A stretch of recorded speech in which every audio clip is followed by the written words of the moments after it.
మన భూమికి, స్వర్గానికి మధ్యలో పితృలోకం అనేది ఉంటుందండి. కాలం గతించిన వాళ్ళు ఈ లోకానికొచ్చి చేరుకుంటారు. పితృపక్ష మహాలయ టైంలో ఏంటంటే భూమికి, పితృలోకానికి మధ్య దూరం తగ్గడం వల్ల ఈ టైంలో వాళ్ళు భూమి పైన సంచరిస్తూ ఉంటారు.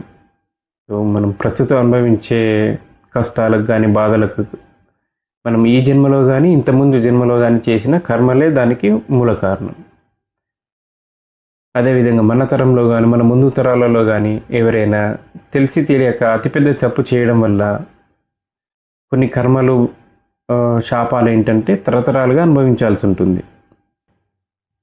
ఈ పితృపక్ష మహాలయ టైంలో మీకున్న కష్టాల్ని, బాధల్ని మీ పితృదేవతలకి మనస్ఫూర్తిగా విన్నవించుకోండి.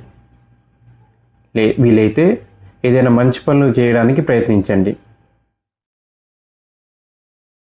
ఇంకా ఆర్థిక పరిస్థితి మెరుగ్గా ఉన్నవాళ్ళు మీ పితృదేవతలకి శ్రాద్ధ కర్మలు మనస్ఫూర్తిగా సమర్పించండి.